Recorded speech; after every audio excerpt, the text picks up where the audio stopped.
পাচ্ছেন কি আপনারা? আপনার আজকে সুস্থতা হতে গেলে টাকা খরচ করতে হচ্ছে। আপনি পড়াশোনা করবেন, পড়ানোর দায়িত্ব হচ্ছে রাষ্ট্রের, সেটা কি পাচ্ছেন? আপনি টাকা দিয়ে সার্টিফিকেট নিতে হচ্ছে।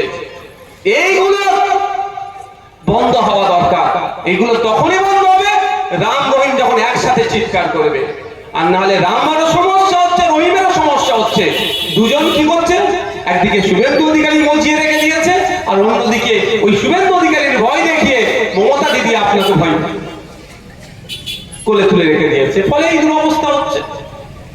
আচ্ছা আপনারা বলুন যে আমরা কোন জায়গায় দাঁড়িয়েছি? এই যে আপনারা হাওড়া জেলার মানুষ, এই নবান্নটা তৈরি হয়েছিল কেন জানেন? কেন হয়েছিল? কেন আপনারা জানেন কি?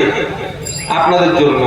এটা পাইলট প্রজেক্ট হিসাবে তৈরি হয়েছিল। এই প্রজেক্ট যদি সাকসেস হতো, এই ধরনের অনেক প্রজেক্ট তৈরি হতো। মমতা ব্যানার্জি এসে এটাকে অ্যাডমিনিস্ট্রেটিভ বিল্ডিং হিসাবে করছেন, ব্যবহার করছেন। এর পরিবর্তে আপনাদের জন্য একটা অফার করেছিল উনি, 400 কোটি টাকা দিয়ে নুঙ্গি স্টেশন আছে জানেন, ওখানে একটা করে দেবে বলেছিল। ভালো কথা।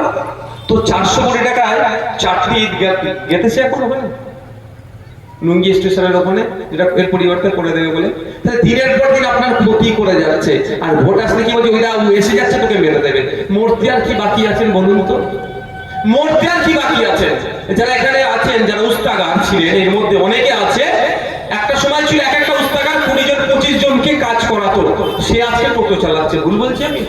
ঘুগনির দোকান করেছে, একটা বিরিয়ানির দোকান করে ফেলেছে। ভুল বলছি নাকি? তাহলে মরতে আর কি বাকি আছে? এইভাবে ভুল বুঝিয়ে বুঝিয়ে বুঝিয়ে তোপকে তোপকে মারছে আপনাদেরকে।